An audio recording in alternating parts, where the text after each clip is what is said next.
Ever wonder who cleaned up all that poop in medieval cities? Did you know there were professional farters in medieval courts? The Middle Ages weren't just about knights and princesses, they featured some of the strangest occupations history has ever known, jobs so bizarre they make modern-day careers look downright boring. Number 8. The Gong Farmer, Medieval Waste Management Specialist. Have you ever had a truly terrible day at work? Whatever happened, it probably doesn't compare to the daily routine of a medieval gong farmer. These brave souls were the waste management specialists of their time, but forget those nice garbage trucks and protective equipment.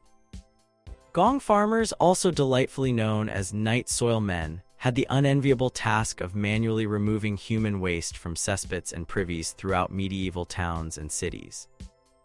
In an era before indoor plumbing, people would typically do their business in chamber pots or crude toilets that emptied into cesspits beneath or near their homes. Eventually, someone had to empty these pits before they overflowed and created an even bigger health hazard than they already were. Into the Gong Farmer. These medieval sanitation workers would arrive after dark, hence night soil, to scoop out the accumulated human waste, load it into carts, and transport it outside city walls. The night timing wasn't just about discretion. It was mandated by law in many places because the smell was so overwhelmingly awful that it would disrupt daily life. Despite being paid relatively well for their troubles, hazard pay has apparently always been a thing. Gong farmers occupied the lowest rung of medieval society. They were often required to live outside city walls in designated areas because they smelled so terribly. Many were forced to take the job as a form of punishment or because they had no other options in life. Surprisingly, there was actually a business model in this profession. The collected waste, known as night soil, was sold to farmers as fertilizer or to tanners who used it in the leather-making process. Some enterprising gong farmers even sifted through the waste looking for dropped valuables, creating a medieval version of today's dumpster diving. The risks were substantial. Many gong farmers died from falling into cesspits or from exposure to toxic gases like methane and hydrogen sulfide that built up in these enclosed spaces. Others suffered from constant diseases related to their work. The next time you flush a toilet, perhaps spare a thought for the gong farmers who handled waste one bucket at a time. Number 7. The Whisperer, Royal Secret Keeper. What if your entire job was to listen to the king's secrets and never, ever tell? In medieval courts across Europe, there existed a peculiar position known as the Whisperer or auricular confessor. This person served as a combination therapist, confidant, and living diary for monarchs and nobility. Unlike the court jester who provided entertainment or the advisors who gave counsel on matters of state, the Whisperer's sole purpose was to be a safe repository for the ruler's most private thoughts, fears, and secrets. Kings and queens, despite their absolute power, often found themselves unable to truly speak freely with anyone in their court. Everyone had agendas, political alliances, and the potential to use information against the monarch. Enter the Whisperer, carefully selected for their discretion and sworn to absolute secrecy on pain of death.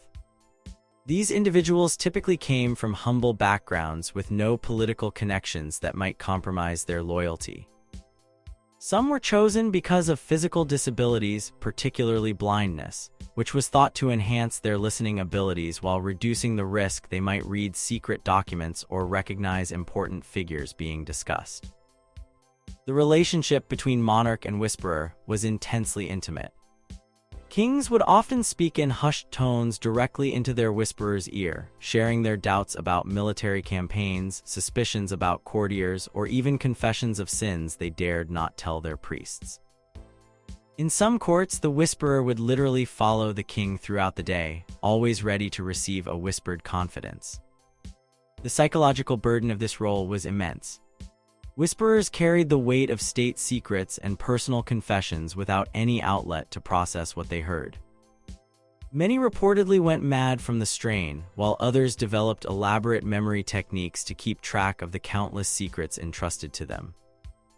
Some monarchs, paranoid about their secrets getting out, even had their Whisperers' tongues cut out once they'd served for a certain period. Fascinatingly, the position was sometimes passed down through families, with children being trained from a young age to listen without judgment and never repeat what they heard. Historical records suggest that in some kingdoms, the royal whisperer was better protected than gold. After all, the contents of their mind were far more valuable and potentially dangerous than any treasury. Number 6. The professional mourner, grief for hire. Have you ever worried that your funeral might be poorly attended? In medieval times, there was a solution for that: professional mourners. Known variously as marologists, weepers, or simply paid wailers, these individuals, usually women, made a living by grieving intensely at funerals for people they'd never met. The practice of hiring mourners stretches back to ancient Egypt, but it reached its zenith in medieval Europe, particularly in England, France, and parts of Eastern Europe. Professional mourners were theatrical performers of a sort, specializing in dramatic displays of grief. They would weep copiously, tear at their clothes, pull out their hair, and wail with such convincing anguish that actual funeral attendees would be moved to greater heights of emotional response. For medieval families, hiring mourners wasn't just about ensuring a good turnout. The number and quality of mourners at a funeral directly reflected the deceased's social status and the family's wealth. An impressive funeral procession with dozens of weeping women demonstrated that the departed was important, respected, and would be sorely missed by the community. The job requirements were specific and somewhat bizarre by modern standards. Professional mourners needed to cry on command, maintain their grief performance sometimes for hours, and adapt their mourning style to match the status of the deceased. Different cultures had different expectations. Irish keeners were known for their haunting vocal lamentations, while Mediterranean mourners might engage in more physical displays of grief. Most intriguing was the training process. Would-be professional mourners often apprenticed under experienced practitioners, learning techniques for producing tears, onions hidden in handkerchiefs being a common trick, modulating their wailing to avoid voice strain, and studying different cultural traditions of grief expression. Some mourners specialized in particular characters: the inconsolable widow, the grief-stricken child, or the devoted servant devastated by the loss of their master. Payment varied widely based on the mourner's skill and reputation. Elite mourners who could produce spectacular displays of grief commanded premium prices, while novices might work for food and a small fee. Some particularly enterprising mourners became funeral consultants of a sort, advising families on mourning customs and coordinating the performances of junior mourners. The profession wasn't without controversy. Religious authorities frequently condemned the practice as insincere and manipulative, while some communities viewed professional mourners with suspicion, believing they might be witches using funerals as opportunities to cast spells.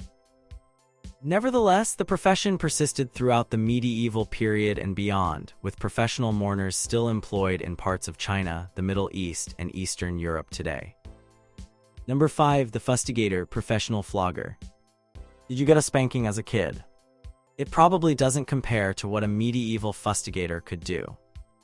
In the Byzantine world of medieval justice and penance, there existed a surprisingly specialized profession: the fustigator, essentially a professional whipper or flogger who administered corporal punishment on behalf of both secular and religious authorities. Unlike executioners who dealt with capital punishment, fustigators specialized in non-lethal physical discipline. Their services were required for a wide range of offenses, from minor crimes like petty theft or public drunkenness to religious penances ordered by church authorities. The fustigator's job was to inflict a precisely calibrated amount of pain without causing permanent injury or death. Most European towns of significant size employed at least one official fustigator, who might work alongside the town executioner but had their own distinct role. While executioners were generally feared and socially ostracized, fustigators occupied a more ambiguous social position. They were recognized as necessary civil servants but still carried a certain stigma due to their profession's association with violence and punishment. The tools of the trade were varied and specific. Different types of whips, canes, and flogging implements were used depending on the offense, the status of the offender, and local customs. A fustigator would own an array of implements, from light switches used for minor offenses to heavy scourges for more serious crimes. They were expected to be experts in their use, capable of administering punishment that was painful enough to serve as a deterrent without causing lasting damage. Surprisingly, becoming a fustigator required significant training. Apprentices would learn anatomy to understand how to strike parts of the body that would cause pain without risking fatal injury. They studied the legal codes detailing how many strokes were prescribed for different offenses and how to adjust the severity based on the age and condition of the offender. Some even developed specialized techniques for creating maximum pain with minimal visible damage for those punishments that were administered privately. Public floggings served not just as punishment for the offender but as deterrent spectacles for the community. Fustigators would perform their duties in market squares or other public spaces, often on specially constructed platforms. A skilled fustigator could draw large crowds with their technique and showmanship. Some even developed theatrical flourishes to enhance the spectacle. For religious penances, the relationship between fustigator and penitent was more complex. Some wealthy individuals hired fustigators to administer their church-ordered penance, believing that the pain would help absolve their sins. In these cases, the fustigator might be viewed almost as a spiritual assistant, helping the penitent achieve redemption through physical suffering. By the late medieval period, some fustigators expanded their services to include voluntary flagellation for religious devotees who believed self-mortification brought them closer to Christ's suffering. These fustigators would administer carefully controlled flogging to religious clients seeking spiritual experiences through physical pain, an early form of specialized service provision that blurred the lines between punishment and spiritual practice. Number 4. The sin eater, absorber of sins. Would you eat a meal off a dead person's chest if it meant saving their soul? That's exactly what sin eaters did. Among the strangest and most macabre professions of medieval life was that of the sin eater, individuals who, through consumption of ritual food and drink, were believed to absorb the sins of the recently deceased, allowing the dead person's soul to rest in peace. The practice was most common in England, Scotland, and Wales, though variations existed across Europe.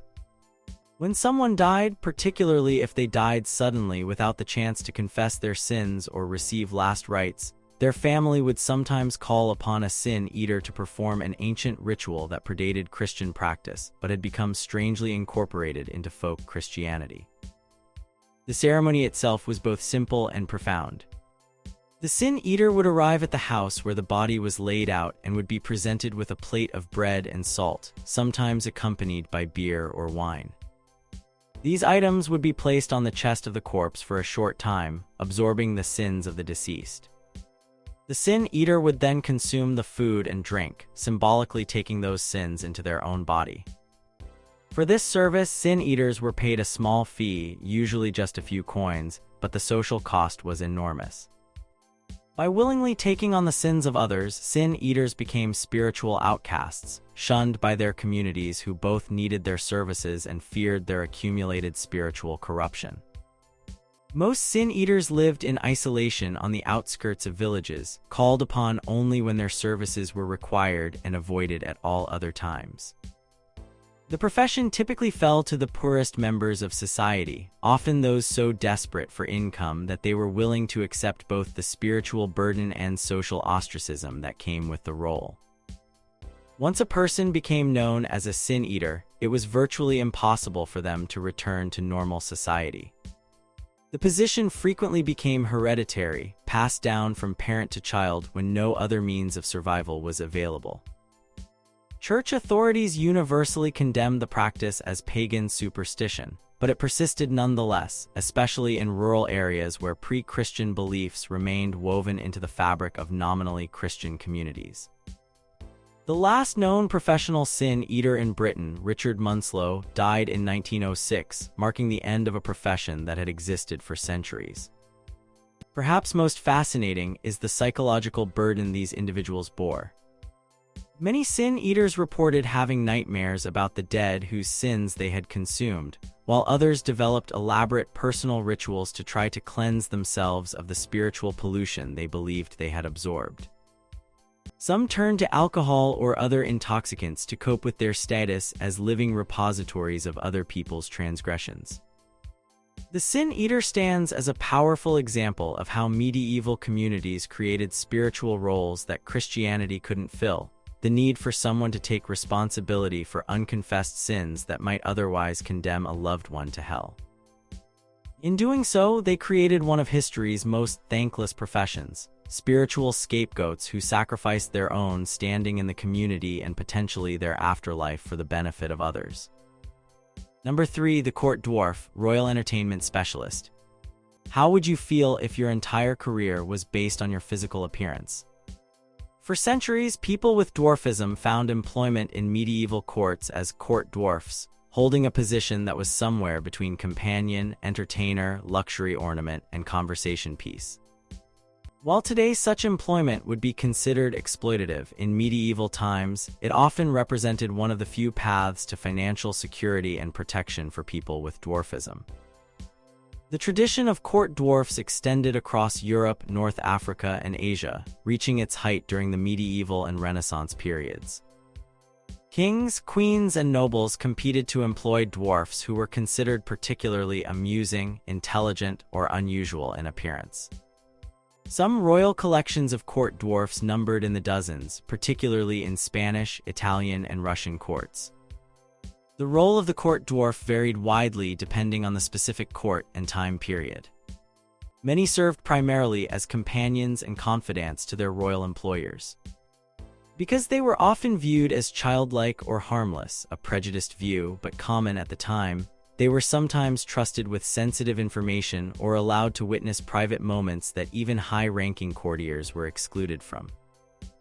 Some rulers considered their dwarfs to be living good luck charms or believed they possessed magical qualities. Others performed as entertainers, whether through singing, dancing, acrobatics, or wit.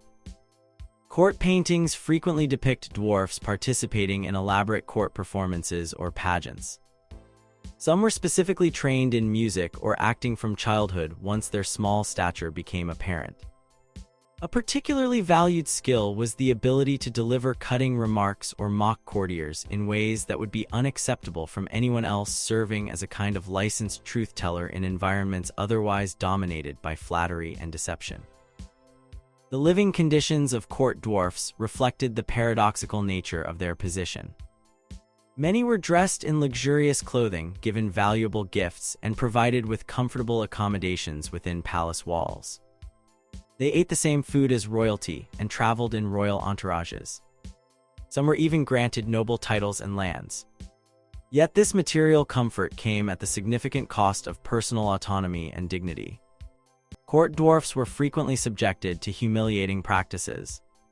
Some courts kept them in special quarters decorated like dollhouses with miniature furniture. Others were expected to participate in cruel spectacles like dwarf combat or being served in pies as surprise entertainment at banquets. Many were given names that emphasized their size: Tiny, Little John, or similar monikers that reduced them to their physical difference. Not all court dwarfs accepted this treatment passively. Historical records contain numerous accounts of dwarfs who leveraged their unique position to gain power and influence. Some became important political intermediaries, using their access to rulers to broker deals or influence policy. Others accumulated wealth through gifts and favors, eventually establishing independent households. A few even rose to positions of genuine authority. Sir Geoffrey Hudson, a court dwarf to Queen Henrietta Maria of England, became a captain in the Royal Army despite standing only 18 inches tall as an adult. The practice of employing court dwarfs declined gradually with the Enlightenment, as attitudes toward physical differences slowly began to shift. By the early 19th century, most European courts had abandoned the tradition, though it persisted longer in some regions. The legacy of the court dwarf represents a complex chapter in disability history, at once offering rare pathways to privilege for a marginalized group while simultaneously reinforcing harmful stereotypes and exploitation. Number 2, the plague doctor, medieval disease specialist. What would make someone willingly walk into houses filled with plague victims? Money, lots of money. Among the most visually distinctive and eerily fascinating professions of the medieval world was that of the plague doctor specialists hired specifically to treat victims of bubonic plague during the many devastating outbreaks that swept through Europe, including the Black Death of the 14th century and subsequent epidemics. Unlike regular physicians who typically served nobility or wealthy merchants, plague doctors were usually contracted by towns and cities as public employees during outbreaks. They would treat patients regardless of social status, making them rare medical practitioners who served the general population. This public health role emerged from necessity, as regular doctors often fled cities when plague struck.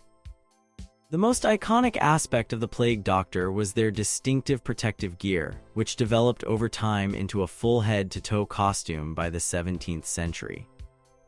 The outfit included a long waxed coat thought to protect against miasma or disease causing bad air, leather gloves and boots, a wide-brimmed hat, and most famously, a bird-like mask with a long beak. The beak contained aromatic substances like herbs, spices, rose petals, or vinegar, which were believed to purify the air the doctor breathed and prevent infection. Though their appearance was striking, the medical knowledge of plague doctors was limited by medieval understanding of disease. With no concept of bacteria or viruses, they operated under the miasma theory that disease spread through bad air, and the theory of the four humors, which held that illness resulted from imbalances in bodily fluids. Their treatments included bloodletting, applying leeches, burning aromatic substances, and lancing buboes, the painful swellings characteristic of bubonic plague. Despite these misguided approaches, plague doctors did perform some useful functions. They kept detailed records of deaths that helped track the spread of disease. They enforced quarantines, marking infected houses with distinctive symbols. Some even performed crude autopsies to better understand the disease, an unusual practice in an era when dissection was typically forbidden. The position of plague doctor was extraordinarily dangerous, and their mortality rate was understandably high. To compensate for this risk, they were typically paid substantial salaries, sometimes 10 times what a regular physician might earn. Many were not actually trained doctors, but rather surgeons, considered a lower medical rank in medieval times, or even people with no medical training at all who were attracted by the high pay despite the hazards. Plague doctors occupied an ambiguous social position. They were simultaneously respected for their bravery, feared as potential carriers of disease, and often viewed with suspicion. Some towns prevented plague doctors from interacting with uninfected citizens, forcing them to live in isolation when not treating patients. Their bird-like appearance added to this otherworldly, ominous reputation. In Venice, some plague doctors enhanced this effect by carrying staffs to keep people at a distance and wearing theatrical dark clothing that resembled what grave diggers wore. Not all plague doctors were motivated purely by money. Historical records contain accounts of dedicated practitioners who worked tirelessly to ease suffering, even knowing their treatments were largely ineffective. Others used their position to conduct early epidemiological studies, noting patterns of infection and survival that laid groundwork for later understanding of contagious disease. By the 18th century, as outbreaks of plague became less frequent in Europe, the specialized role of the plague doctor gradually disappeared.